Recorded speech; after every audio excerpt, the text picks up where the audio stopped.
The Duke of Ashford stood at the edge of the ballroom and watched the woman he had destroyed dance with another man. She was laughing. He had not seen her laugh in 3 years because he had made sure he would never have to. Except he hadn't. And that was the thing that was slowly killing him. Nobody had introduced them properly. That was the part James Ashford remembered most clearly. Even now, the absence of a formal introduction. The way it had simply happened. The way she had simply been there one evening at the Hargrove dinner, and then continued to be there at the next gathering. And the one after that, until her presence stopped feeling like a coincidence and started feeling like something he had been waiting for without knowing it. Cecilia Voss was not the most beautiful woman in any room she entered. She would have been the first to say so, and she would have said it without self-pity, which was precisely what made her remarkable. She had steady gray eyes and an unhurried way of speaking, and the particular kind of composure that does not come from wealth or breeding, but from having learned, early and without much help, how to absorb difficulty without showing the seams. She was the daughter of a country solicitor, educated above her station by a father who believed books mattered more than dowries, and she had come to London at 24 to serve as a companion to her widowed cousin, a respectable arrangement, comfortable enough, though everyone in their circle understood what it meant. It meant she was dependent. It meant she was tolerated. It meant that when the truly important guests arrived, Cecilia was expected to find somewhere quieter to be. She never did, though. Not rudely, she was never rude, but she had this habit of simply remaining where she was, as if the unspoken rules of a room did not quite apply to her, not out of defiance, but out of a kind of genuine unawareness that anyone would consider her presence an inconvenience. James had found this extraordinary. He had spent his entire life in rooms that rearranged themselves around his title, and here was a woman who did not rearrange herself for anyone. They had talked, that first evening, about nothing consequential, a disagreement over whether the fish course had been adequately seasoned, a remark she made about one of the paintings in the Hargrove Hall that was so precise and so quietly funny that he had laughed before he could stop himself. She had not seemed pleased by this in the way women usually seemed pleased when they made him laugh. She had simply smiled, as if she had only been stating the obvious, and moved on. He had thought about that smile for 3 days afterward. What followed was not a courtship, not officially. There was no declaration of intent, no approach to her cousin, no public acknowledgement of any kind. There was only a series of evenings in which James found himself crossing rooms he had not intended to cross, and a series of conversations that lasted longer than either of them seemed to notice, and a gradual, quiet, entirely unspoken understanding that had settled between them like something that had always been there. 8 months of that. 8 months of almost. His mother had noticed, of course. The Dowager Duchess of Ashford noticed everything that had the potential to disappoint her, and Cecilia Voss, with her solicitor father and her companion's salary and her complete indifference to the architecture of social performance, had the potential to disappoint her enormously. James had not worried about this. He had, in fact, been preparing for the conversation, rehearsing it in his mind with the quiet confidence of a man who had made his decision and simply needed to announce it. He had been, for the first time in his adult life, certain. He had been certain on a Tuesday. By Thursday, Cecilia was gone. The letter arrived on a Wednesday morning, which was the kind of detail that lodges itself in the memory for no rational reason and stays there forever. Cecilia had been at breakfast, alone. Her cousin had taken to sleeping late that season, when the footman brought it in on a small silver tray as though it were something precious. She had recognized the seal immediately. She had seen it once before, pressed into dark wax on a dinner invitation, and she had thought then that it was a serious-looking thing, that seal. Heavy, certain of itself. She opened it the way she did most things. Carefully, without hurry, without allowing herself to want anything from it before she knew what it contained. It took her approximately 40 seconds to read. Miss Voss, upon reflection, I find that the nature of our recent acquaintance has been permitted to develop beyond what is appropriate or advisable.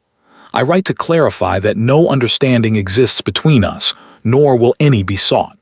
I trust you will appreciate the candor of this communication, and I ask that you not make any attempt at further contact. I wish you well in your future arrangements. Ashford. She read it twice, not because she had failed to understand it the first time, but because she was the kind of woman who believed in being certain before she acted. Then she folded it along its original crease, placed it back in the envelope, and finished her tea. She did not cry. This was not because she was not hurt. She was hurt in the way that a very clean, very precise cut hurts, the kind that takes a moment to register before the depth of it becomes clear. She was hurt, and she was something else as well, something harder to name, something that sat just beneath the hurt and held it up. She had been wrong about him. She had been certain, in the quiet way she was certain about very few things, that she had not been wrong about him. And she had been wrong about that too. That was almost worse than the letter itself. She told her cousin that morning that she would be returning to the country. Her cousin, who was not unkind but was easily distracted, expressed surprise and mild inconvenience, and then asked whether Cecilia thought the weather would hold through the weekend. Cecilia said she thought it probably would. She packed that afternoon. 2 trunks, 1 smaller bag. She left behind a pair of gloves she had forgotten in the hallway closet, and a copy of a novel she had been halfway through and had no desire to finish any more. She did not write back to James. She did not send word. She did not ask why or how or what she had misread so completely. There was nothing to ask. The letter had been perfectly clear.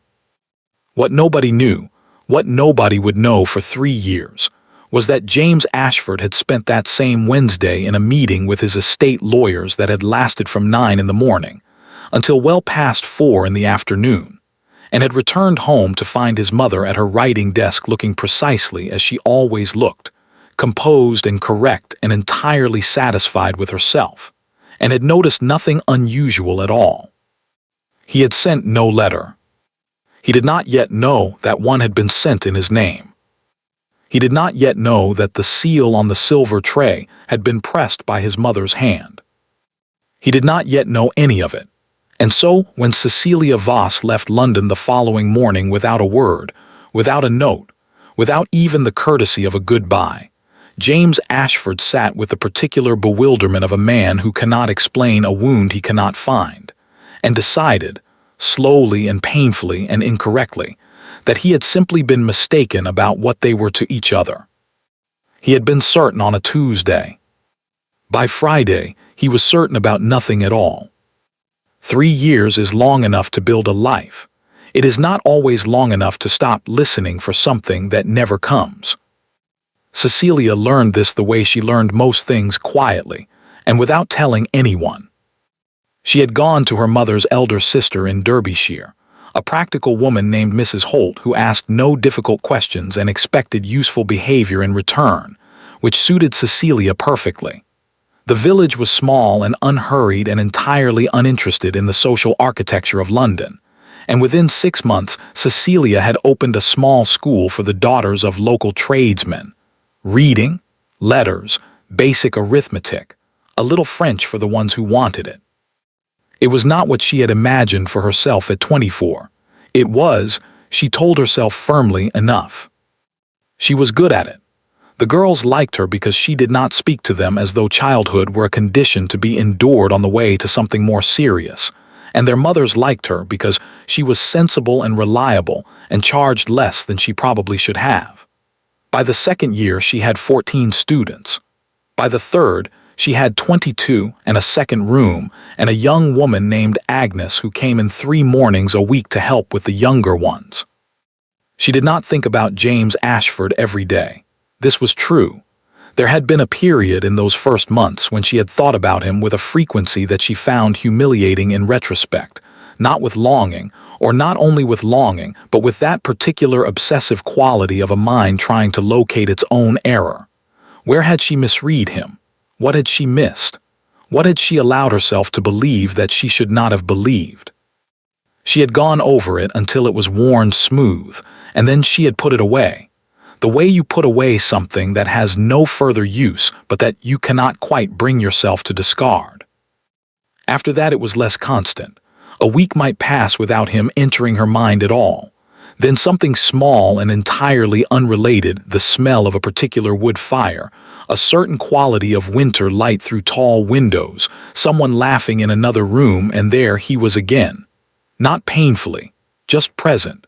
The way a scar is present. You stop noticing it until something presses on it. News reached her occasionally, whether she wanted it or not.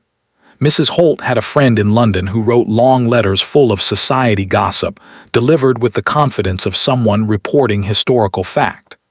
Through these letters, delivered to Mrs. Holt and occasionally read aloud at the breakfast table with cheerful indifference to Cecilia's expression, she learned things she had not asked to know. That the Duke of Ashford had been briefly engaged to a Lord Somebody's eldest daughter the winter after Cecilia left. That the engagement had been dissolved before spring, no explanation given publicly, which meant the explanation was either scandalous or sad or both. That he had then, somewhat surprisingly, volunteered for a military posting, not conscripted, volunteered, and had spent 14 months abroad. That he had returned changed, according to Mrs. Holt's correspondent, though changed was doing a great deal of work in that sentence without being asked to be specific. That he was drinking more than was advisable. That he had stopped attending most social engagements. That Lady Ashford, his mother, had apparently taken to hosting dinners without him, and explaining his absence with the serene confidence of a woman who has decided that her version of events is the only one that requires circulation. Cecilia listened to all of this at the breakfast table with her hands around her teacup, and her face arranged into the expression of someone only mildly interested, which was a thing she had become very skilled at. She did not ask follow-up questions. She did not write to anyone in London. She told herself, on the evenings when the school was quiet and Agnes had gone home and the fire was low, that she had made the correct decision. That a man who could write a letter like that, cold, efficient, final, without a single word that acknowledged what had been between them, was not a man she had actually known. That she had invented him, partially or wholly, out of her own wishes. That the version of James Ashford she had mourned did not exist and had never existed, and it was therefore not mourning at all, not really, just the slow correction of a mistake. She was almost entirely convinced of this by the end of the third year. Almost. She had not wanted to come back to London. This was important later, when she thought about the series of small and seemingly insignificant decisions that had led to her standing in the Pembridge ballroom on a Thursday evening in March wearing a dress she had altered herself because she had not budgeted for a new one. None of it had been her idea. All of it had been her cousin. Margaret Voss, now Margaret Ellery, having married a pleasant and moderately wealthy solicitor the previous autumn, had written in January with the particular energy of a newly settled woman who has decided that everyone she knows should also be settled, and soon. She was hosting a small season. She had a spare room. She knew several perfectly agreeable gentlemen. She had used the word opportunity 4 times in 2 pages, which Cecilia recognized as a warning sign, but had chosen to interpret as affection. She had said no twice. Margaret had written back both times as though Cecilia had said yes, and simply needed logistical confirmation. By the third letter, Cecilia had been tired, and it had been February, and Derbyshire in February has a way of making London sound like a reasonable idea. She had told herself it would be 1 season, 12 weeks at the outside. She would be pleasant company for Margaret, attend the necessary engagements, smile at the perfectly agreeable gentleman, and return to Derbyshire in June with her life exactly as she had left it. She was 27 years old, and she was not under any illusions about what 12 weeks in London could or could not produce, and she was perfectly at peace with that. She had not accounted for the Pembridge ball. She had not accounted for Lord Ellery's colleague, a cheerful widower named Mr. Davies, who had asked her to dance twice and made her laugh genuinely on both occasions, which she had not expected, and which had, she admitted privately, felt rather nice. She had not accounted for the fact that James Ashford would be there. She did not see him immediately. The ballroom was full and warm and bright with candlelight, and she had been in the middle of a conversation with Mr. Davies about the particular misery of long carriage rides when she became aware, without being able to say precisely how, that something in the room had shifted. It was not a sound or a movement. It was more like a change in pressure. The way the air feels different before a storm, before there is any visible evidence of one. She looked up. He was standing at the far edge of the room near the tall windows, a glass in his hand, not speaking to anyone. He was thinner than she remembered. There were lines at the corners of his eyes that had not been there 3 years ago, and something in his posture that was different, still upright, still composed in the way his rank required, but underneath it a kind of tiredness that she recognized because she had felt it herself. The tiredness of someone who has been holding something carefully for a very long time. He was looking directly at her. She did not look away. This was a decision she made in approximately half a second, and she made it consciously. She would not look away. She would not color. She would not give him the satisfaction of knowing that the sight of him had done anything to her at all. She held his gaze for exactly long enough to make the point, and then she turned back to Mr. Davies and said something about carriage roads that she could not afterward remember. And she smiled, and she laughed at whatever he said next, and she was aware with every nerve in her body that James Ashford was still watching. Good, she thought. Let him watch. What she did not allow herself to examine, not then, not in that bright and crowded room, was what she had seen in his expression in that half-second before she looked away. It had not been guilt. It had not been the careful blankness of a man who regrets something and has decided indifference is the cleanest way to carry it. It had been something rawer than that, something that looked against all reason, against everything she knew and everything she had spent 3 years carefully concluding, almost like devastation. She did not think about this. She danced with Mr. Davies a third time, and she was perfectly charming. And when the evening ended, she took Margaret's arm and walked out into the cold night air, and said nothing at all the entire way home. Margaret, who was perceptive in the way that happily married women sometimes become perceptive about unhappy situations in others, did not ask. She simply held Cecilia's arm a little tighter. And Cecilia, who had spent 3 years being absolutely fine, stared at the dark street ahead and breathed very carefully and told herself that whatever she had seen in his face meant nothing. She was almost certain of it. He found her 3 days later at a garden party she had not particularly wanted to attend. It was the kind of early spring afternoon that London occasionally produces as an apology for February, pale sunshine. The smell of new grass, women in light shawls pretending it, was warmer than it was. Cecilia had been standing near the rose arbor with Margaret and 2 of Margaret's friends, listening to a conversation about upholstery fabric with the polite attention of someone who has decided that upholstery fabric is as good a subject as any, when she heard his voice behind her. Miss Voss. Not Cecilia. They had never been on first-name terms, not officially, and yet somehow over 8 months of long conversations and crossed rooms and almost, she had grown accustomed to the way he said her name, which was always as though it meant something specific to him, something beyond its syllables. He was not saying it that way now. Now it was precise and careful and correct, the voice of a duke addressing an acquaintance at a garden party, nothing more.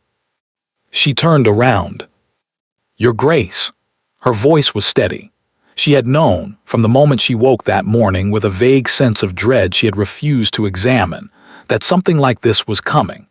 She had dressed accordingly, her best day dress, her spine very straight, her expression arranged into the pleasant neutrality she had perfected over 3 years of breakfast tables and local assemblies, and every other situation that required her to feel one thing and show another.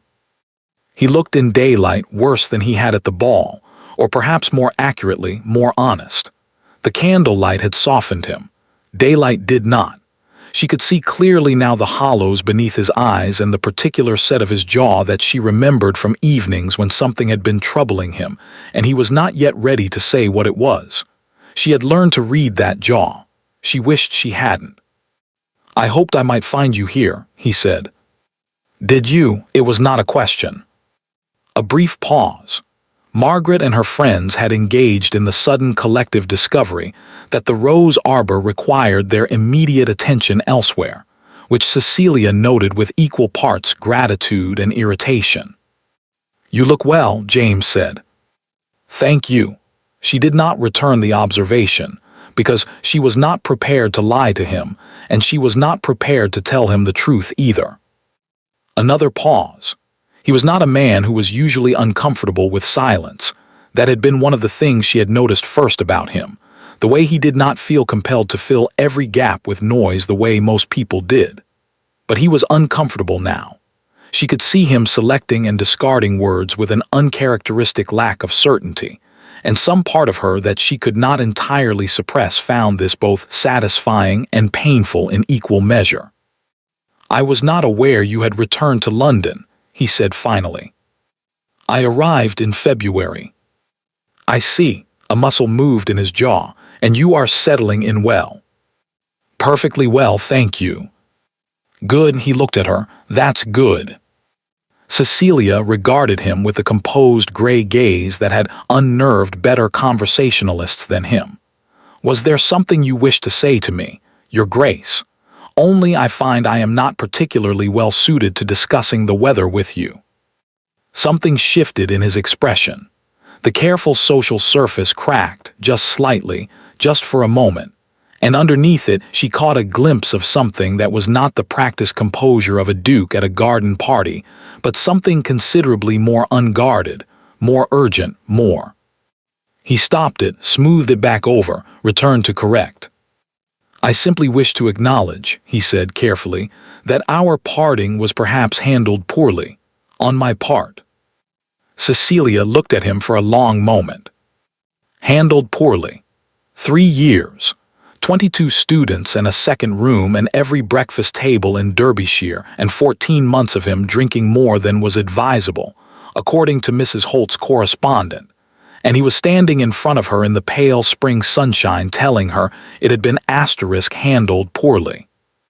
"I appreciate that," she said pleasantly. "Good afternoon, Your Grace." She turned and walked back toward the house at a pace that was unhurried and entirely deliberate, and did not once suggest that her heart was beating considerably faster than it should have been. James watched her go. He stood very still for a moment, the sound of the garden party continuing around him as though nothing had happened, and he thought about what she had just done. She had not been cold exactly. Cold would have been something, cold would have been a reaction, an indication that he still warranted one. She had been pleasant. She had been correct. She had looked at him with those steady gray eyes, and treated him with the precise degree of polite distance she might extend to someone she had met briefly once at a forgettable dinner and barely remembered afterward. She had not said, "Why did you send it?" She had not said, "How could you?" She had not said anything that suggested 3 years ago had mattered at all. He had braced himself without realizing it for anger. Anger he could have worked with. Anger meant something was still there, still alive, still worth the effort of explanation. This was worse than anger. This was a woman who had finished grieving and moved on and was now simply living her life, and he was a footnote in it at best. A poorly handled parting, acknowledged and dismissed. "Good afternoon, Your Grace." He walked home in the thin spring sunshine and thought about the letter he had never written. He had been avoiding the question of the letter for 3 years. It had sat at the back of his mind like a door he had refused to open. because opening it meant examining the only conclusion it led to, which was that someone had sent it deliberately in his name to a woman he had, to Cecilia, and that the someone in question was one of very few people with access to his seal and his household, and his mother had always. He stopped walking. He stood in the middle of the pavement while London moved around him, and he thought, with a clarity that felt like cold water, about his mother at her writing desk that Thursday evening. Composed, correct, entirely satisfied with herself. He started walking again, faster this time. The letter from Thomas Greer arrived on a Monday. James almost did not open it. The name meant little to him at first glance. Greer had served as his private secretary for less than a year, almost 4 years ago now, a quiet and efficient man who had left his employment without much explanation shortly after, and the handwriting on the envelope was shaky in a way that suggested either age or illness or both. James had set it aside twice before opening it on a Tuesday evening, more out of obligation than curiosity. He read it standing at his desk. He did not sit down. He did not move at all, in fact, for quite some time after he finished. It was 4 pages long. The handwriting deteriorated as it went, the lines growing less steady toward the end, but the content was precise. Greer, it emerged, was dying consumption. The doctors had given him weeks and had decided, with the particular urgency of a man approaching an accounting he could no longer postpone, that there were things he could not take with him without saying them first. He had written the letter to Cecilia Voss. He had composed it himself in James's study on a Thursday afternoon in October 3 years ago, while James had been in a meeting with his estate lawyers. He had used James's stationery. He had used James's seal. He had delivered it himself to the Ellery house on Cavendish Street and watched the footman carry it inside on a small silver tray. He had done all of this because the Dowager Duchess of Ashford had instructed him to. The instructions had been delivered verbally in the Dowager's private sitting room on the Wednesday evening prior. Greer had been summoned after dinner and presented with a draft, the Dowager's own handwriting, he specified. He could still see it clearly, and told that this letter was to be copied onto the Duke's stationery, sealed with the Duke's seal, and delivered the following day without the Duke's knowledge. He had been told that this was a matter of protecting the family. He had been told that the woman in question was unsuitable, and that the Duke lacked the resolve to make the necessary separation himself. He had been told, with the serene certainty of a woman who had never once doubted her own authority, that this was simply what was required. He had done it because he had been afraid of her. He wrote this plainly, without excuse. He had been afraid of the Dowager Duchess of Ashford in the way that people who depend on the goodwill of powerful women learn to be afraid thoroughly, practically, without much hope of resistance. He had told himself it was not his business. He had told himself the Duke would move on quickly. He had told himself a great many things over 3 years, and none of them had been sufficient, and now he was dying and he was telling the truth instead. He had enclosed with the letter 2 items. The first was the Dowager's original draft, 4 lines in her precise, familiar handwriting, the ink slightly faded now but entirely legible. The second was a brief note in his own hand confirming that he was prepared, should it be required, to make a sworn statement before a solicitor. He had already arranged this with a local man, he wrote. It would be done by the end of the week regardless of whether James responded. He was not asking permission. He was simply informing. James read the letter a second time.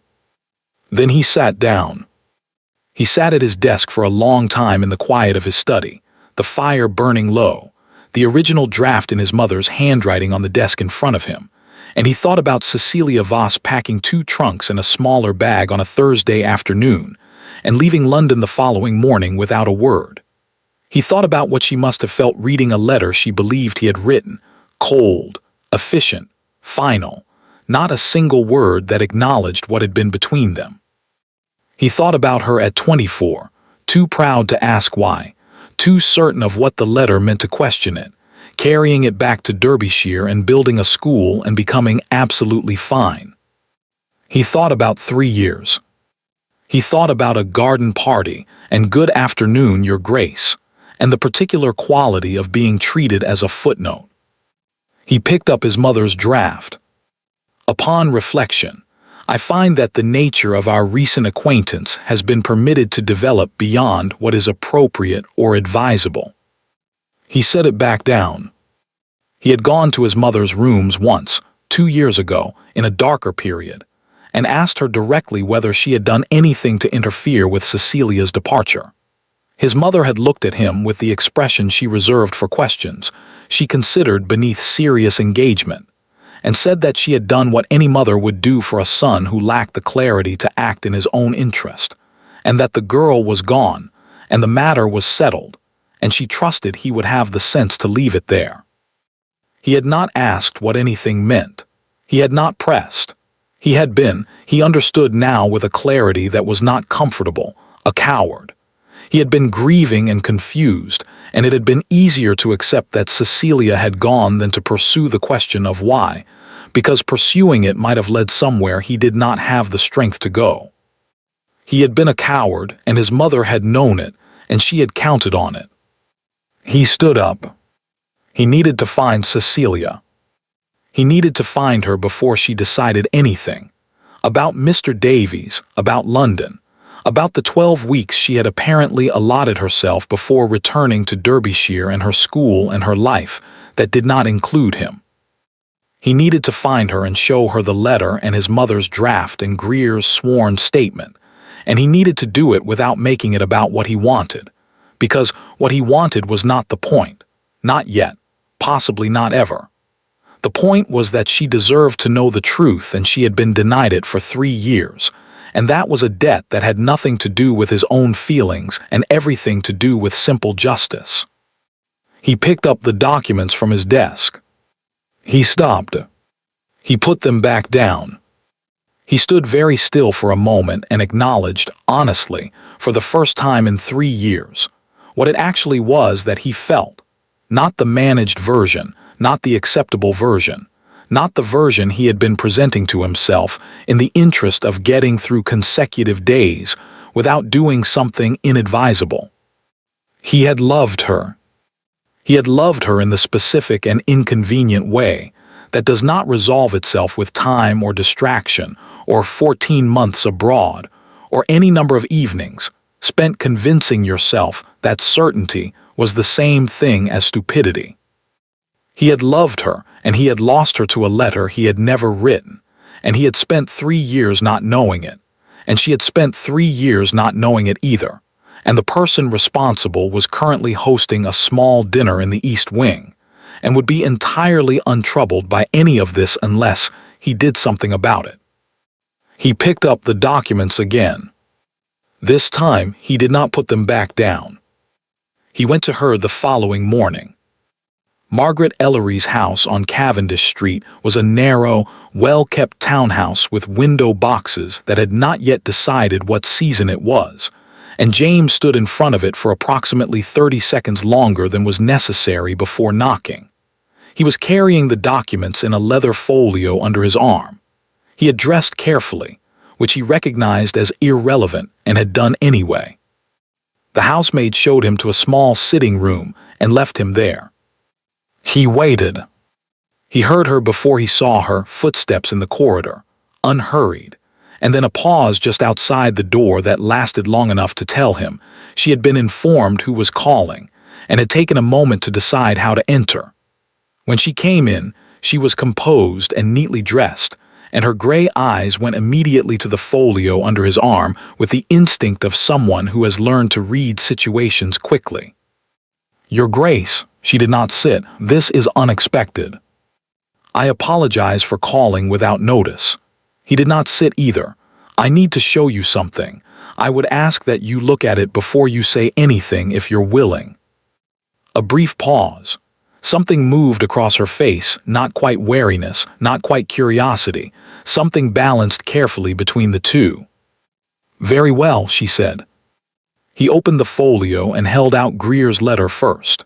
She took it with steady hands and read it. He watched her face and saw very little, a slight stillness around her eyes, a controlled quality to her breathing that suggested effort. When she finished, she held out her hand for the next document without speaking, and he gave her his mother's draft. She read it once, then she read it again. Then she set both documents down on the small table beside her, and stood very quietly for a moment with her hands folded in front of her and her eyes on the middle distance. And James waited, and the sitting room was very still. "A dying man," she said finally. Her voice was even. "A convenient confession, and here you are." He had expected this. He had prepared for it, and still it landed somewhere uncomfortable. "I understand why you would think that," he said. "Do you?" She looked at him now directly with those clear gray eyes that had always seen rather more than was entirely comfortable. 3 years, Your Grace. You had 3 years to investigate this, to ask questions, to—" She stopped, collected herself, continued more quietly. "You came to me at a garden party and told me our parting had been handled poorly. And now a dying man produces a confession, and suddenly here you are with documents. The letter from Greer arrived Monday.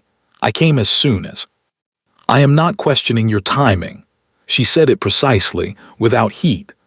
"I am questioning why it required a dying man's confession for you to ask the question at all." The silence that followed was not comfortable for either of them. She was right. He knew she was right, and she knew he knew it, and they both stood in the small sitting room with that knowledge between them, solid and inconvenient. "I went to my mother 2 years ago," he said. "I asked her directly. She said—" He stopped, heard how it sounded, continued anyway. "She told me she had done what any mother would do and that the matter was settled. And you accepted that?" "Yes." Another silence. "I was not in a state at that time to—" He stopped again. He had rehearsed this conversation, and he was finding that the rehearsed version bore very little resemblance to the actual one.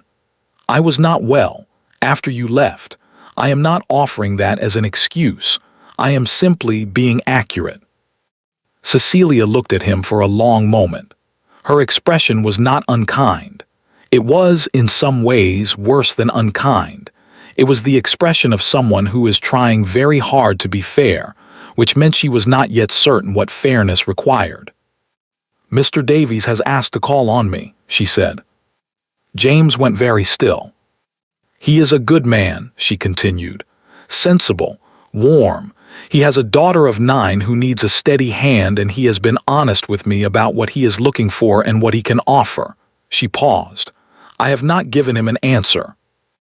"Cecilia, I would ask you not to use my Christian name, Your Grace."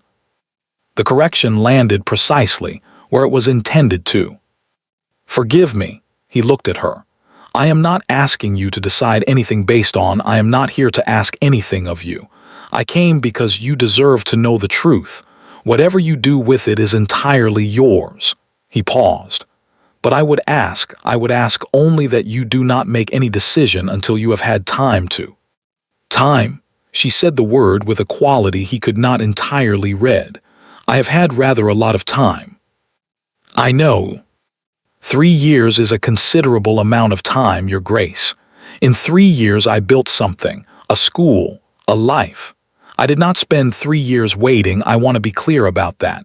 I was not waiting." "I know," he said again quietly. "I know you weren't." She looked at him. He looked back at her. The documents sat on the small table between them, Greer's shaky handwriting and his mother's precise 4 lines, the whole architecture of a ruined thing laid out in ink and paper. "I need you to go," she said, not coldly, simply. "Yes," he picked up the folio. "May I leave these with you?" A pause, then, "Yes." He walked to the door, stopped with his hand on the frame. He did not say what he wanted to say, because she had not asked him what he felt, and she had been very clear about what she needed from him right now, and what she needed was for him to go. But he stood in the doorway for one moment, his back to her, and he said the only thing he could say that was true and necessary and entirely without pressure. "You deserved better than what happened to you. I am sorry I did not fight harder to find out why." He left before she could respond. He did not know whether she watched him go. He did not know that she stood very still in the small sitting room for a long time after the front door closed, her hands folded, her breathing careful, her eyes on Greer's letter and her mother's. On asterisk his mother's draft, the 4 lines in the precise handwriting that had rearranged her life. And he did not know that she pressed the back of her hand briefly to her mouth in the way that people do when they are keeping something in that very much wants to come out.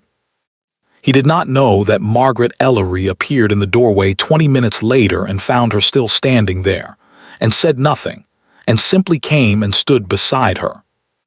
He was already home, sitting at his desk, staring at nothing, when his butler informed him that Miss Voss's cousin had sent a note.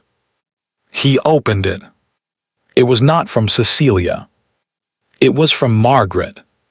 "She is leaving for Derbyshire on Friday, the morning coach. I thought you should know. I am not certain why I am telling you this. I suspect you are. M. Ellery." James read it twice. Then he looked at the clock on the mantelpiece. Friday was 3 days away. He did not go to her on Wednesday. This was a decision, not an oversight. He had learned across the wreckage of the past 3 years that the moments when he most wanted to act were frequently the moments that most required him to stop. Cecilia Voss was not a woman who responded to pressure.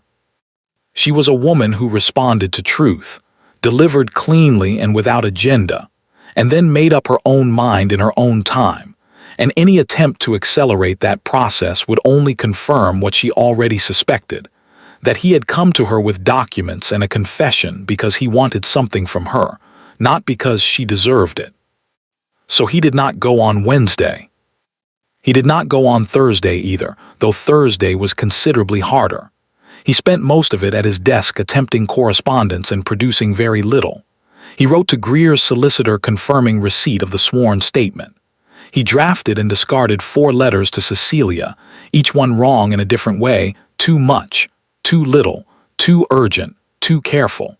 He burned all 4 in the fireplace and sat watching the ash and thought about Friday. He thought about Mr. Davies, who was sensible and warm and had a daughter of 9. He thought about a school in Derbyshire and 22 students, and a woman who had built something real from the wreckage of a Wednesday morning, and a letter she had not deserved. He thought about what it would mean to let her go again, not as it had happened before, not through ignorance and cowardice and his mother's precise handwriting, but consciously, deliberately, because she had made her choice and he respected it. He tested this thought carefully, the way you test ice before stepping onto it, looking for the point at which it would give way. It held, barely, and with considerable discomfort, but it held. If she chose Mr. Davies, he would not interfere. He was tolerably certain he would not survive it, but he would not interfere. On Friday morning he was dressed and downstairs by 7 o'clock with no clear plan, and the leather folio under his arm out of habit, though it contained nothing new. His carriage was ready. He had not told the driver where they were going because he had not yet decided whether he was going anywhere at all. He stood in the entrance hall of Ashford House for several minutes in the early morning quiet, his coat on, his hat in his hand, and he had a conversation with himself that was not particularly dignified but was entirely honest. And at the end of it, he put on his hat and got into the carriage and told the driver the coaching in on the Marylebone Road. He arrived 20 minutes before the Derbyshire coach was due to depart. The inn yard was already busy, ostlers and luggage, and the particular organized chaos of an early morning departure. He spotted Margaret Ellery first, standing to one side with the expression of a woman who has inserted herself into a situation and is now questioning the wisdom of it. She saw him at the same moment. Her eyes went wide. Then she looked deliberately in the opposite direction, which James interpreted as permission. Cecilia was near the coach. Her trunks were already loaded, 2 of them, and a smaller bag, which he noticed with a pain that was entirely disproportionate to the observation. She was speaking to the coachman, something practical about the route, and she had not yet seen him. He crossed the yard. She heard his footsteps on the cobblestones. He saw the moment she did, the slight straightening of her spine, the almost imperceptible pause before she finished her sentence to the coachman and turned around. She looked at him, he looked at her. Around them the yard continued its noise and movement, entirely indifferent. "Your Grace," she said, not unwelcoming, not warm, somewhere carefully in between. "Miss Voss." He stopped a correct distance away. He had thought on the way here about what he was going to say, and he had decided that most of it was wrong, too much, too late, too self-serving. He had reduced it on the journey to its necessary parts, and then reduced it further, until what remained was the only thing that was entirely true and entirely hers, and cost him nothing to give her except the last of his dignity. He reached into the folio and produced a single document, not Greer's letter, not his mother's draft, but something new. A single page in his own handwriting, written at 3 o'clock that morning when sleep had stopped being a reasonable expectation. He held it out. She looked at it, she looked at him. "You don't have to read it now," he said. "You don't have to read it at all, but I would rather you had it." A long pause. The coachman called something about departure. Margaret made a small sound that she converted unconvincingly into a cough. Cecilia took the page. She did not read it. She folded it carefully and put it into her traveling bag, her eyes down, her hands steady. Then she looked up at him. He had prepared himself for several possible versions of this moment. He had prepared for cool politeness. He had prepared for anger, however delayed. He had even prepared, in his darker moments on Thursday night, for nothing at all, for her to simply board the coach and go, which would have been her right and which he would have accepted. He had not quite prepared for the way she was looking at him now. It was not the composed neutrality of the garden party. It was not the careful distance of the sitting room. It was something quieter than either, something that had less performance in it and more her. The gray eyes that saw too much, the slight uncertain quality around her mouth that she almost never let anyone see, the look of a woman who is trying very hard to know her own mind and finding it more complicated than she had hoped. "Whatever you decide," he said. His voice came out steadier than he felt. "Whatever you go back to or don't go back to, I want you to know that it matters to me that you know the truth, not because of what I want, because of what you deserved 3 years ago and didn't get." He took a step back. "Have a safe journey, Miss Voss." He turned. He had taken perhaps 4 steps when she spoke. "James." Not asterisk, your grace asterisk. Not a title.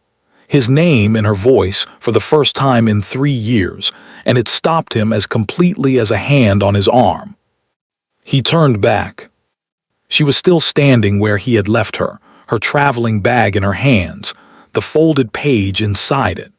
She looked at him across the cobblestones with those clear gray eyes, and for a moment she said nothing at all, just looked, and he stood very still and let her. "I don't know," she said finally, quietly.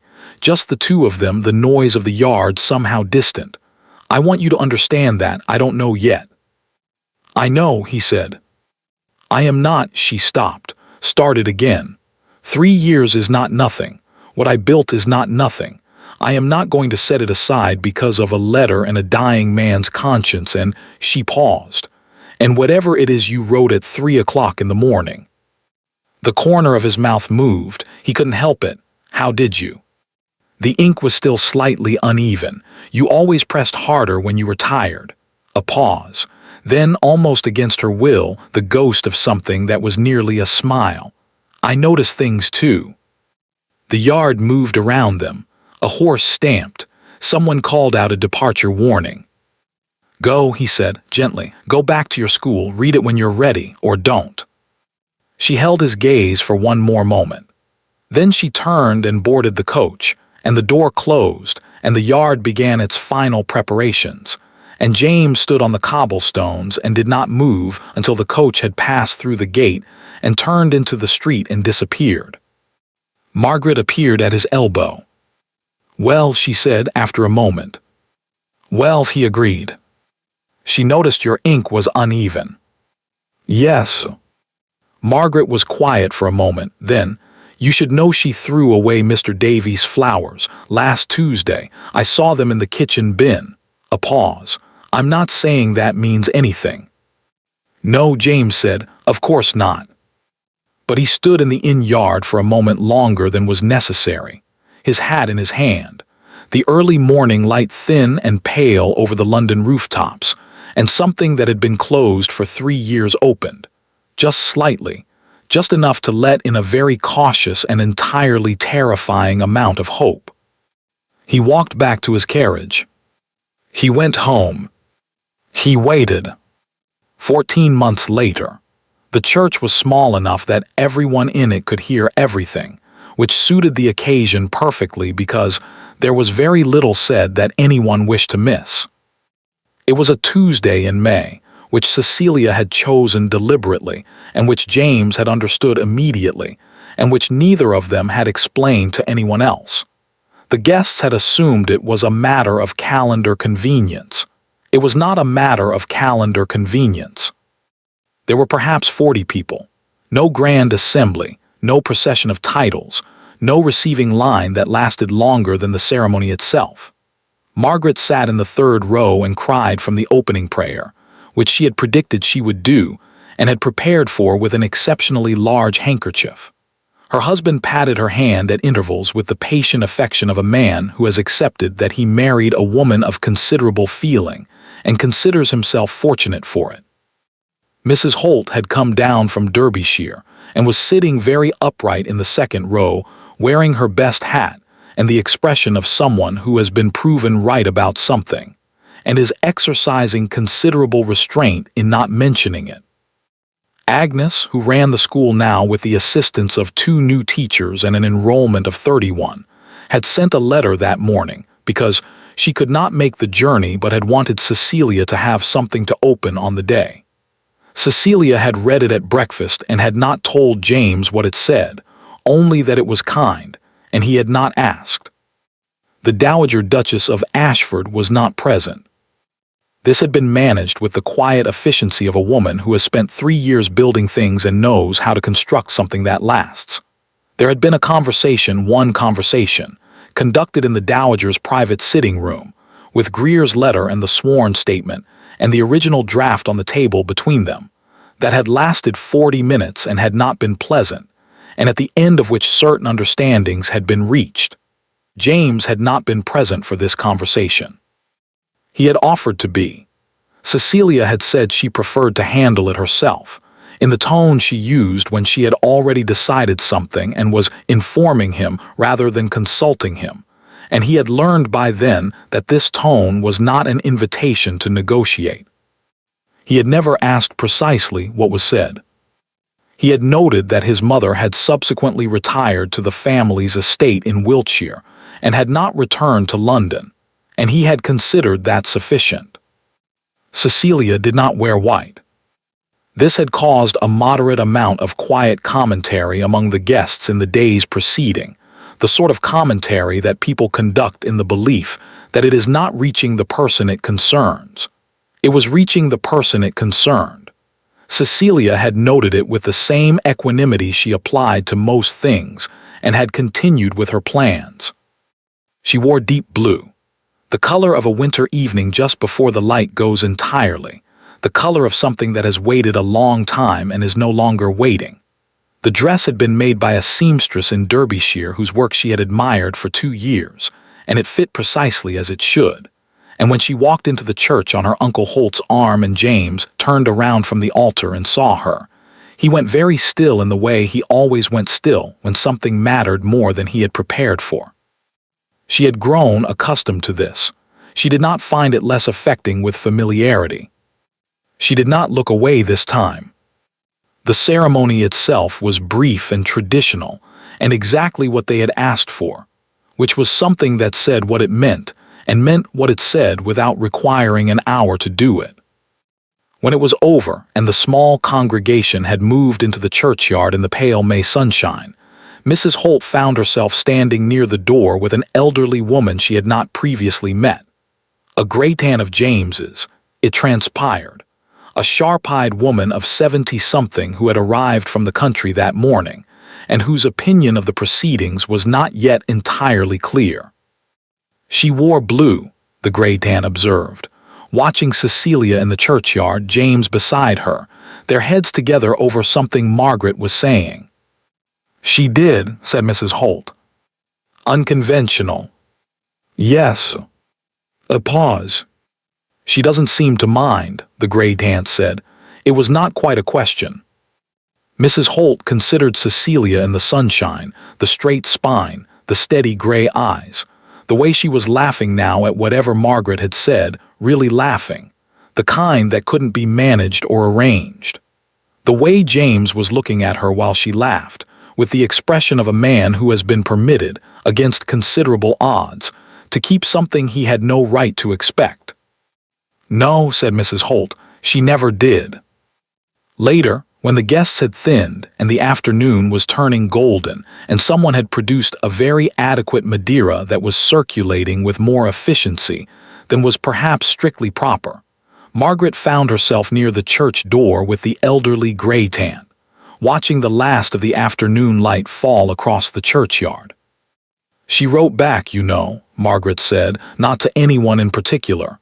"After he came to the coaching inn, he waited 5 weeks and she wrote back." The graytan raised an eyebrow. "1 letter in 5 weeks." "1 line," Margaret smiled into her glass.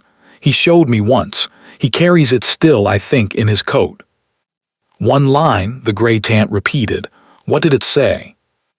Margaret watched Cecilia cross the churchyard toward James, who was speaking to Mrs. Holt's husband, and turned at her approach with the immediate and entirely involuntary attention of a man who has been waiting for that particular footstep specifically. "I missed you too," Margaret said. The graytan was quiet for a moment. Then she took a sip of her Madeira. "Well," she said, "that's enough, isn't it?" Margaret watched them in the golden afternoon light, James's hand finding Cecilia's without either of them looking down.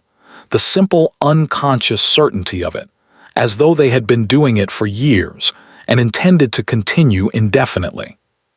"Yes," she said. "It really is." Thank you for listening to the story all the way to the end. If you enjoyed one of our stories, let us know where you're watching from in the comments. And if you'd like to support the channel, you can join as a member or send a super thanks or super chat. Your support helps us continue creating more stories like this. Don't forget to subscribe for more stories.